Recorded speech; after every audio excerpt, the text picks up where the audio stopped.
Hello everyone and welcome to this presentation by us, Rooted Zine, as part of HYPERTEXT Fair. Thank you for coming along. We're going to be talking about today our experiences of navigating through the arts and media as people of colour. So my name's Fauziya. I did fine art, graduated in 2018. I mainly like to do portrait photography and I really like listening to R&B music. And my name is Amber. I'm an artist and a filmmaker working in mainly digital mediums on issues surrounding race and identity, and I'm also a master's student at Goldsmiths, and in my spare time I watch a lot of K-dramas. Nice. Here's a quick overview of some of the things that we're going to be talking about today. So we're going to start off with an introduction to Rooted Zine and talk about what the zine is, and then we'll talk about how and why we started the zine, some of the challenges that we faced doing the zine, how we collaborate with different artists, and the Black Lives Matter movement. So we're going to start off with an introduction to Rooted Zine. So what is Rooted Zine? Rooted Zine is a quarterly magazine and a social platform that promotes, inspires and supports Black, Asian and POC creatives who are either from the Northwest or currently based in the Northwest of England. Me and Fauziya have been running the zine for just over 2 years now, which is really crazy. But during this time, we've been able to work with so many artists and creatives and organizations throughout the Northwest and the country and actually even the world. In these 2+ years, our reach and following has grown more than we could have ever imagined. That has allowed us to work with different people and organizations that we really look up to and ultimately get our message of equality within the art across to a bigger audience. So here's a timeline that we've created with almost all of the past issues of Rooted Zine, and this gives us a really nice visual overview of what Rooted Zine is. And I actually really like this because we kind of just go from zine to zine, and sometimes it doesn't feel like we've done much, but it's nice to look back and see that we've actually we've done stuff. But yeah, we're going to go into each zine and what each zine is about and how we came to the creation of the zine. So the very first issue of Rooted was released in March 2018, which feels like so long ago. And in that issue, we were really lucky to have the Turner Prize winning artist Lubaina Hamid feature in it. She had just won the prize, and so having an exclusive interview with her really helped create a buzz around this new zine. And I don't think we would have had that buzz if she wasn't in the zine. So we're really grateful that because we we'll tell you the story about how we that came about. We tweeted her on Twitter, obviously. Yeah. And it was really nice. She was just so up for it, and she must have been so busy because it was just after she'd won the Turner Prize. So really grateful that she did that. Yeah. And then the next issue was released in May 2018, and we also had another big name featured in that issue, but this time it was a boy band called McLowry, and they're from Liverpool, and they're known for their old school R&B influences in their music. They also once went on tour with Justin Bieber as his opening act, which for 13-year-old me is a huge deal because I loved Justin Bieber. And then the third issue of Rooted had a really insightful interview with Tiffany Leung, and she was the curator at the Center for Contemporary Chinese Art, which is an amazing art gallery based in Manchester, not Liverpool.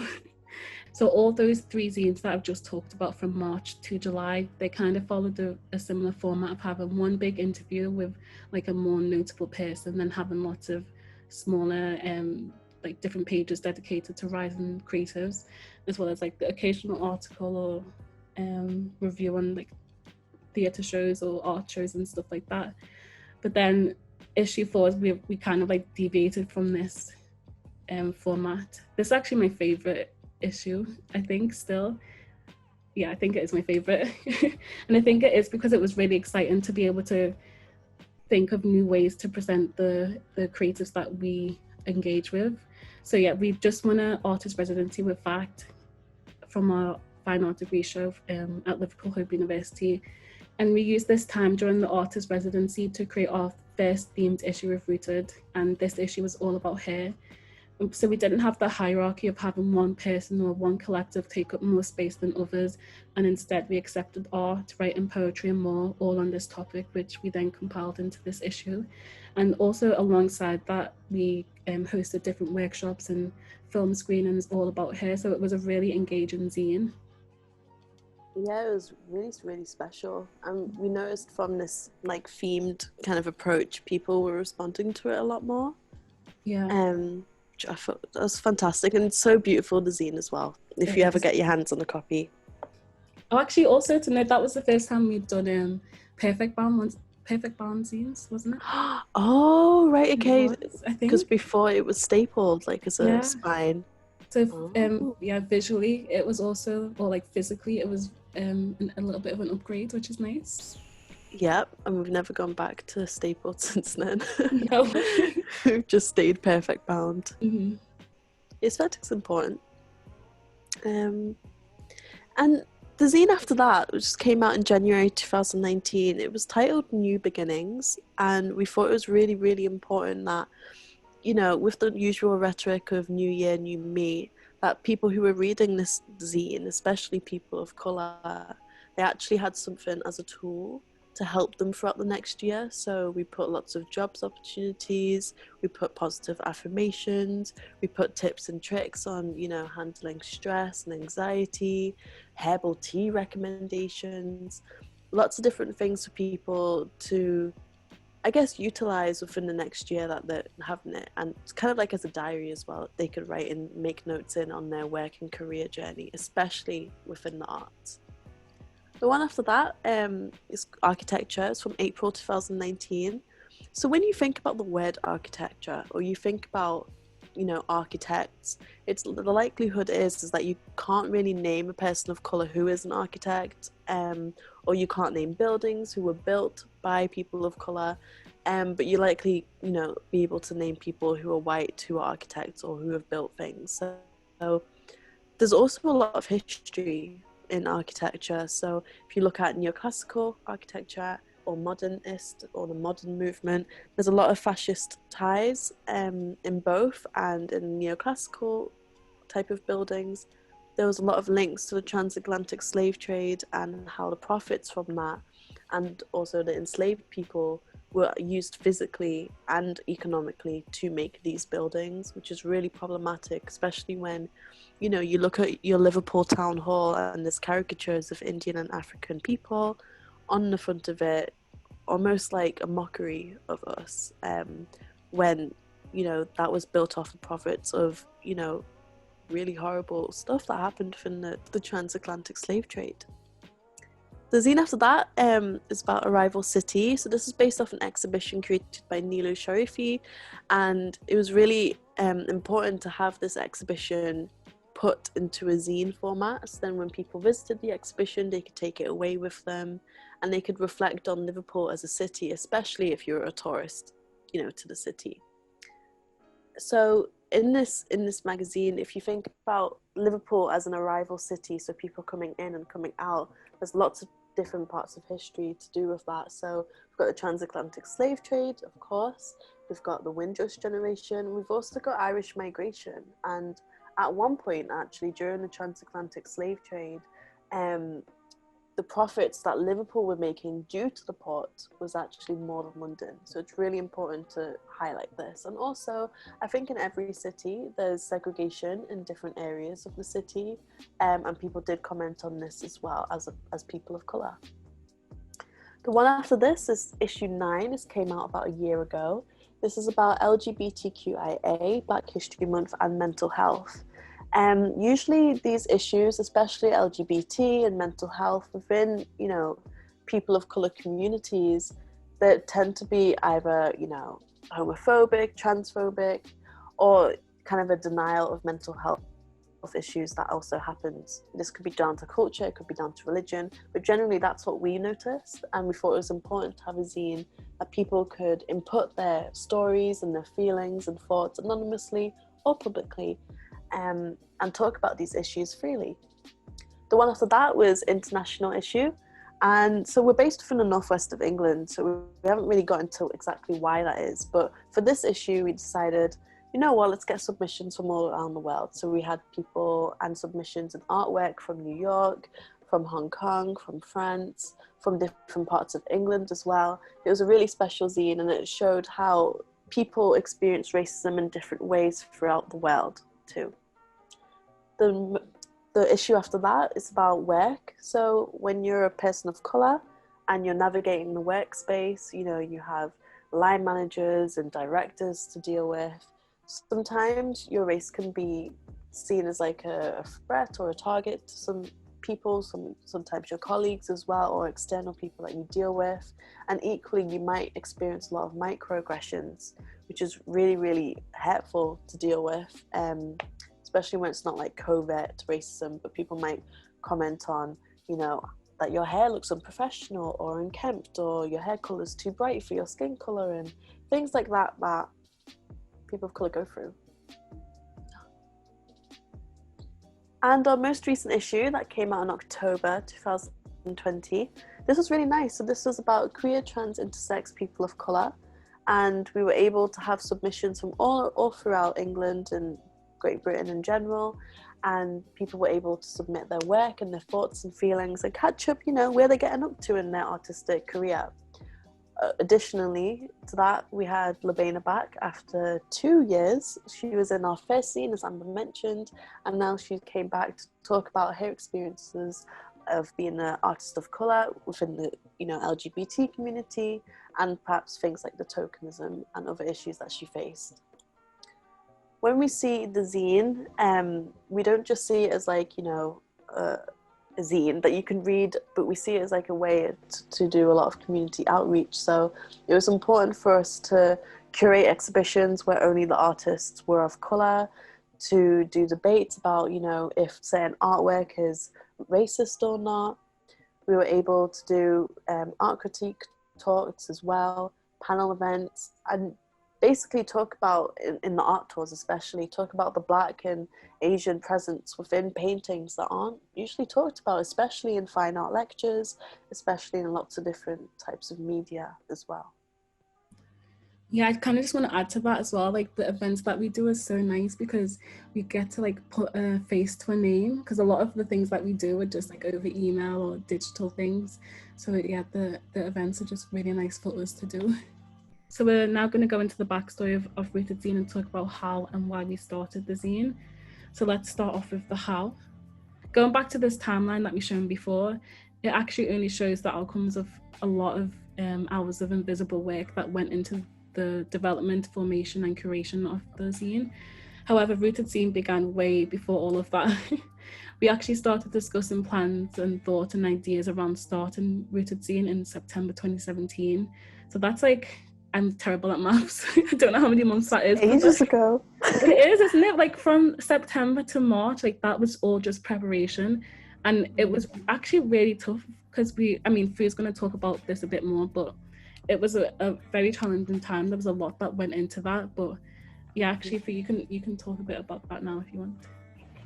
So bearing in mind, we're in our final year at university doing a fine art degree, which is probably not the best time to start a magazine, but to be honest, like, we just saw it as a project. So initially we decided to collaborate with each other, and I'll explain a bit more about why that is in a few minutes.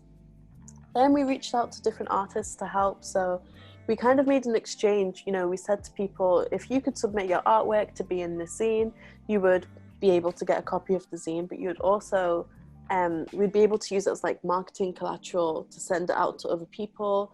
So then, you know, people that are powerful as well, so then they can use it and perhaps put you up for exhibitions or performances, which actually did work for a few of the people submitted in that first zine. And after that, we got a business advisor, which we didn't think we'd ever need, to be honest. We just saw it as a project, we saw it as fun. But no, getting a business advisor definitely made us see it as more of a viable thing. Yeah, we should also mention actually quickly that the business advisor was free because we were broke students. We got that through the women's organization if anyone else is looking for a business advisor. Mm-hmm. Then we made a logo, email address and a website. We made the logo really basically, I think it was on Canva. Then we made a Gmail email, which just said Rooted Zine. And yeah, then we made a very basic website just to try and like get it started, and so there's a substance of Rooted online as well as offline. Then we researched our industry. So we were looking at, you know, who are the heads of these institutions that are within the Northwest, you know, of the heads for art galleries, of museums, who are the people that are at the top and that are also in administrative levels. Do they look like us? Do they represent people like us? What are their programs like? And we noticed there was a big lack of diversity back then, and there still is now. But we're trying to change that each and every day. Then we conducted our own research. So we did a really, you know, small kind of survey monkey with people that are of colour and that were also within the Northwest, just to see if, like, you know, just to kind of validate as well what we're feeling, and like if other people who are of colour felt that too. And as you can see from the results, this is just one of the questions, but you can see that people did agree. So I just want to talk quickly about our process in collaborating with artists and rooters. So there's a couple of questions that we ask, you know, during it, but also before we collaborate with people. So what mediums are the artists that we're going to work with using? We like to think about mediums and make sure that, you know, our zine is full of lots of different mediums and not just the same. Like, so a zine's not full of paintings, for example. It's got maybe SFX makeup, it's got hairdressing, it's got lots of different things. What is the context of the work? I think that's also really important, as much as context and aesthetics, and to see if it fits within the zine's theme as well. As we mentioned before, we have themed zines now. How would being in Rooted benefit the artist? So we definitely check if the artist is within the Northwest of England, but also like how would it benefit the artist? How is it best to present their work? And what stage in their career are they? And this is important to make sure that we're representing them correctly, that we've got their bio correct as well, and that they're happy with the way it looks on the page. Then we usually contact them first. We ask them, are you interested in being in the zine? And then we talk about the technical bits about being in the zine. So what they have to submit, they have to do an equal opportunities form, they have to do lots of different things to make sure that they're completely happy with being in the zine, and if we're able to offer a fee or not. We tend to offer fees now. And then we also get to know them a bit more. So when we make our zines and the pages and the submissions, we like to look at their personality, their art, you know, the colours within the artwork as well, and correlate them with how they're presented. So if they want a certain type of font, we'll incorporate that. Then we finally ask them, you know, is there any certain things that you want plugging? So do you want like a GoFundMe plugged? Do you want links to your website there? Would you like, you know, people to know where your social media is? And then we implement that as well. It's really important collaborating with artists and getting to know them, because all of these elements come through on the page, and we want it to be as organic and as natural as possible for people to, you know, read our zine and get to know the artist, not just their work, but also their morals and their aspirations in the future too. I just want to actually add on that quickly. I remember we were doing a zine, I can't even remember what zine it was, and we chose to like do someone's page a certain colour. I remember we got feedback that was the colour that was in their minds as they were making that art piece, and I thought that was just really cool. Yeah. Really? Yeah. That's amazing. So I feel like we like accomplished what we kind of set out to do with trying to make the pages also part of like, or like an extension of the artwork that people submit. It's completely true. And yeah, and that's why our zine looks a little bit different to other magazines that you might see, because we tried to make it as fun to look at as possible, but also, yeah, let it correlate with the artist as well. Yeah, so it can look a bit mismatched, but that's amazing. We're fine with it though. Yeah, it's cool. Yeah, it looks good. So let's talk about why we started Rooted Zine. So when we were in university in Liverpool, we noticed that we were the only two black females within, or black people in general, within the year. And we noticed that our lecturers tend to only talk about, when it's in terms of art history and stuff, tend to only talk about white artists and never really mentioned, like, for example, Picasso, never really mentioned about the inspirations these artists had. It was more about movement, and it was more about just generally artists that like we're not really that interested in, and it was very historical, but nothing about new contemporary people of color artists. And this is down to, as well, you know, lecturers not being of color, because they don't see it as a priority to talk about artists of color in order to inspire those who are also within the class. We noticed that we didn't really have any artists that represented like who we were as people of colour within art galleries, and if they were, it's usually just during Black History Month, which is not cool and it's very tokenistic. We're based within the Northwest because if you think about it statistically, about 40% of people who live in London are of colour compared to 60% white.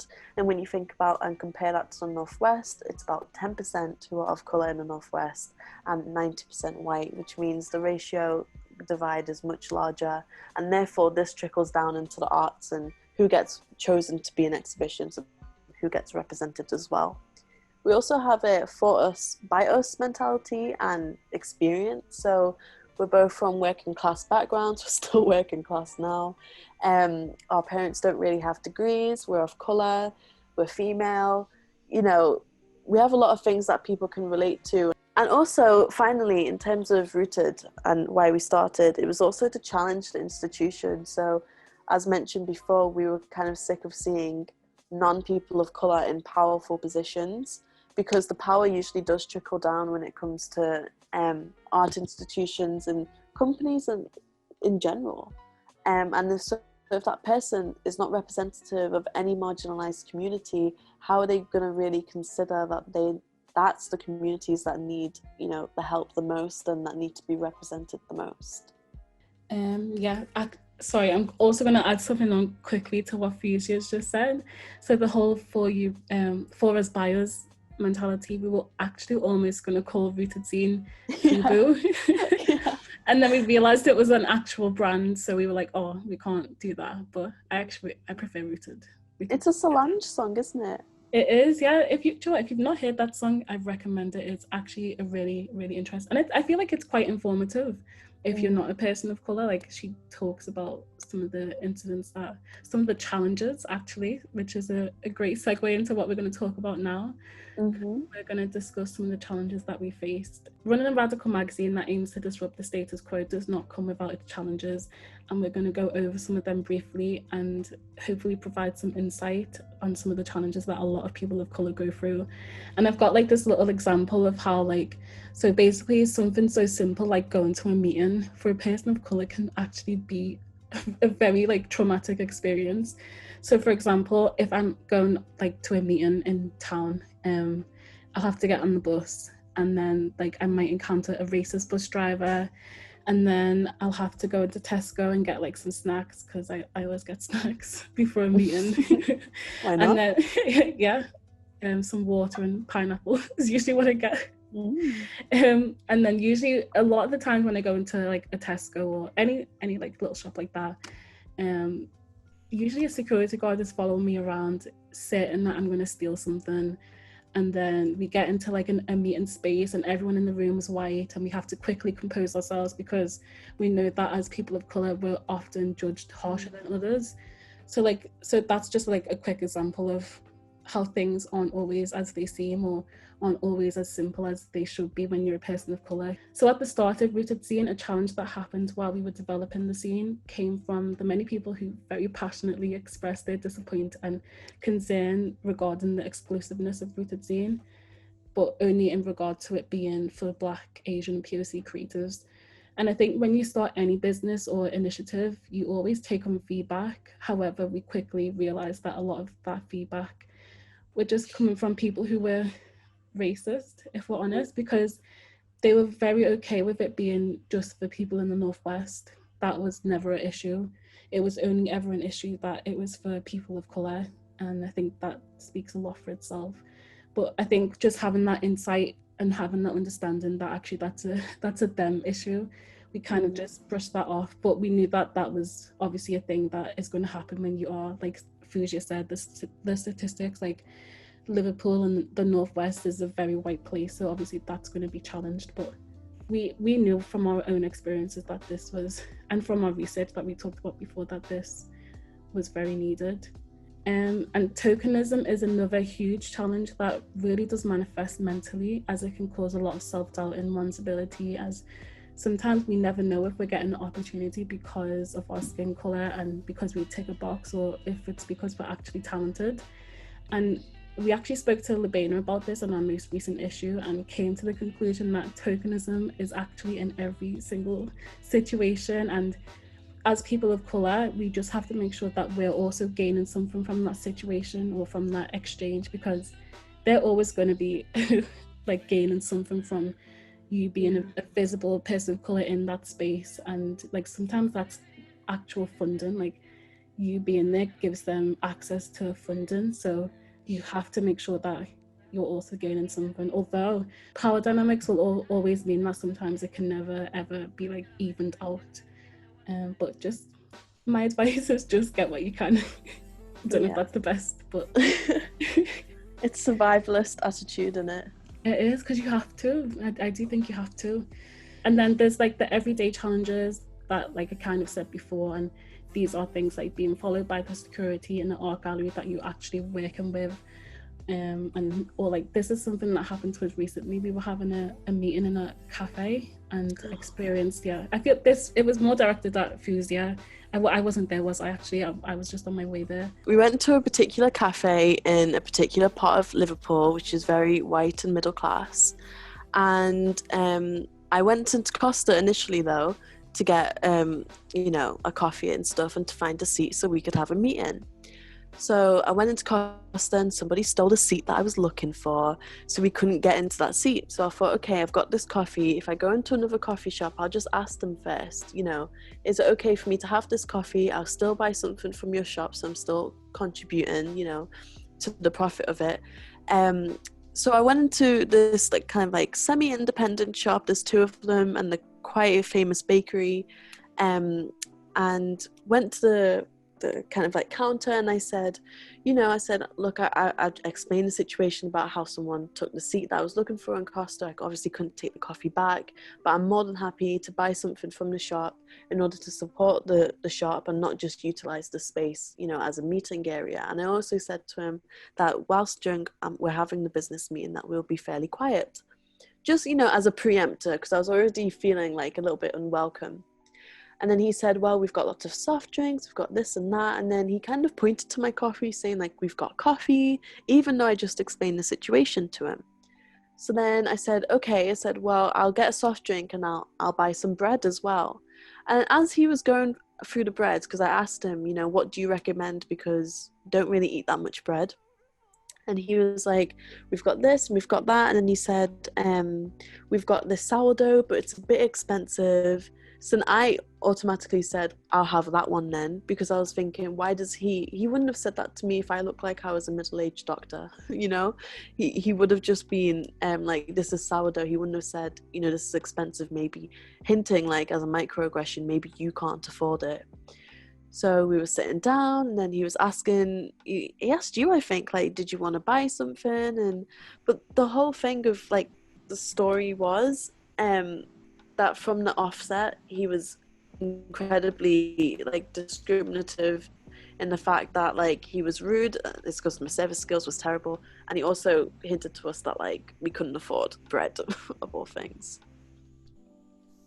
which I thought was pretty sad to experience. So that was one of the things. In terms of like free labor as well, we had just finished university and it was Black History Month. We were approached by a gallery, let's call it Fate, and this gallery said, we've got Black History Month and we need something to fill up this free space, and we'd like you to fill it up. So us thinking like, oh my gosh, we've only released a few issues of Rooted, of course we're going to take this because this gallery is massive. I mean, it's Fate overall, like, who doesn't want to be in Fate? And we did 4 or 5 days. Are you saying Fate? Yeah, because defamation. I love that. I just clicked on.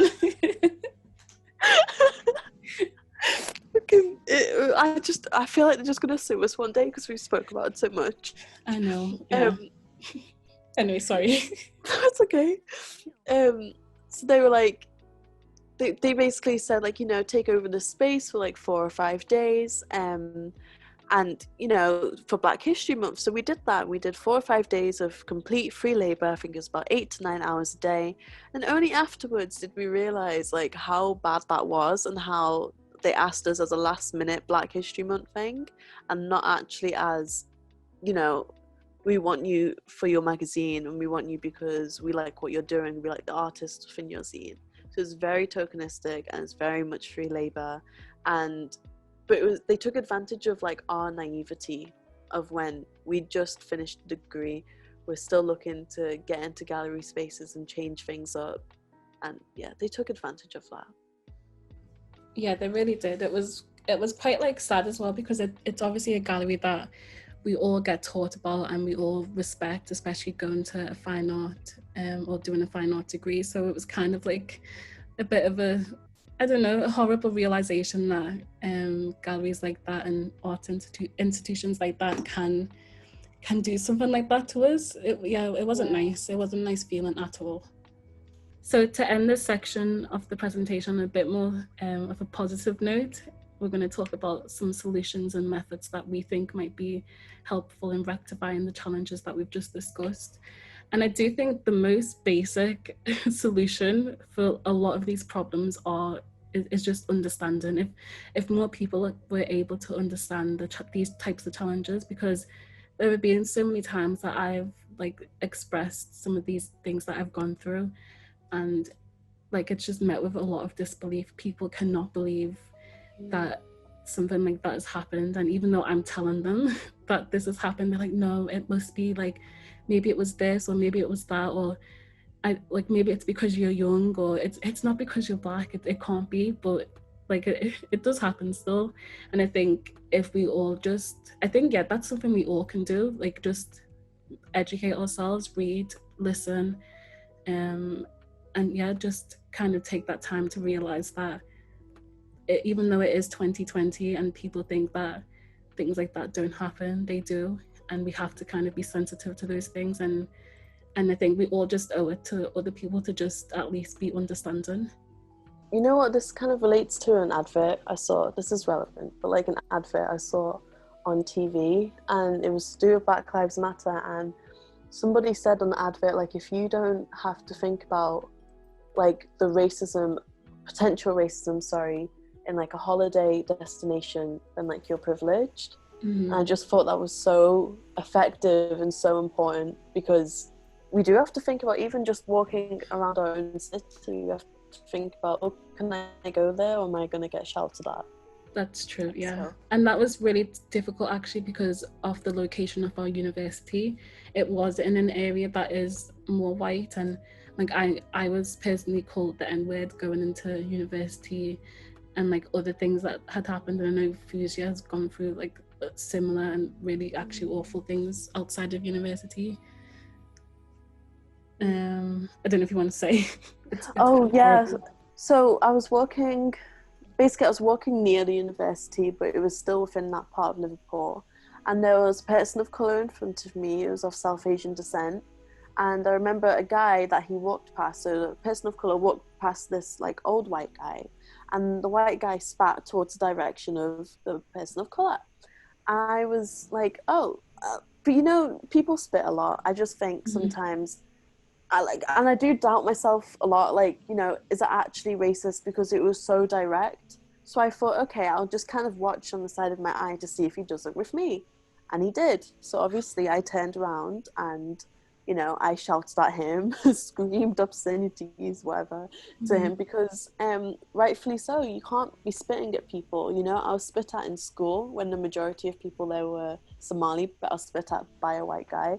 So it's happened quite a few times, and it's an everyday occurrence for people of colour within the North. That is so Yeah. nasty. And it like, that's the whole thing about like that example I gave. Like, so for us just going into university, like for a lot of people that is such a simple thing, but again, there are so many factors that we have to consider just for that like small thing, that small part of our day, because we do live in a racist society. And I think, yeah, we just all have to understand that that is the reality that we're in. And I think, yeah, being ignorant to that fact is privilege. Yeah. Exactly. You have to recognize your privilege. Mm-hmm. So this presentation like wouldn't really make that much sense if we didn't mention the Black Lives Matter movement. So we're kind of going to go in a little bit of a timeline. So in Liverpool city centre, a person called Mzee Mohammed was victim of police brutality, and it was a horrible experience to go through, like just as an outsider looking in and like knowing like his sister. And what I noticed though within the media, so this is before Rooted started, what I noticed was how the media demonized the victims, like the family, and were kind of victim blaming the family. And there was really like so much apathy towards like this family and towards the Black Lives Matter movement in general. I remember we were shouting like, no justice, no peace, no racist police, because police brutality is not just a thing that happens in America, it happens all around the world. You know, stop and search, SARS at the moment, anything that kind of affects working class people of colour does happen. And similar to the counter actions that we've seen against Black Lives Matter, so people saying white lives matter, blue lives matter, all lives matter, things like that are similar to what we've experienced with Rooted as well, but obviously on the toned down scale. And I think it's just important in terms of mainstream media to look at the lack of representation within these newspapers and realise that all of these newspapers have agendas, they all have people that they owe money to, they all have political parties that they affiliate with, and then trickle that down through the news, whether that's tabloid or broadsheet. And for Rooted, I think that's really important for us not to do. The only kind of agenda we have is making sure people of colour are represented, promoted, and inspired by others and by Rooted. Oh, sorry, I just want to point out how many people were at this church in Liverpool compared to the George Floyd protest in Liverpool this year in 2020. It's just unfortunate that it took 4 years to get to a point where a moderate amount of people have come out, you know, to talk against racism within Liverpool and within the world in general. So from George Floyd passing and the Black Lives Matter movement that happened in June, we noticed that a lot of Black businesses, including ours, got a lot of recognition, we got more funding, people were buying zine more, people were talking about, you know, issues to do with people of colour a lot more. And this is great to see, but on one end of it, you have to think, like, why does it have to take a person of colour to die, and to die brutally and tragically and unlawfully, of course, for people to really make action when people have been talking about this, like as mentioned in 2016 when Mzee passed. It's really, really important to keep the momentum going, but to also reflect on, you know, why does it have to take so much violence, so much brutality in order for changes to happen? So that kind of brings us to the end of this presentation. So we know this is pre-recorded and we're not here to answer it right now for you, but if you would like to, you know, to ask us any questions about what we've talked about, you can reach us via our social media, which is all lowercase, no dashes, no punctuation. It's just called Rooted Zine, or you can email us at info@rootedzine.co.uk. Thank you everyone for coming along to this presentation. We really hope you enjoyed it, and you know, we had very casual conversation about our experiences, but we hope we also, you know, you learned something from this conversation and this presentation. And of course, as said, if you've got any questions, send them our way, we'll answer them as soon as possible. Thank you.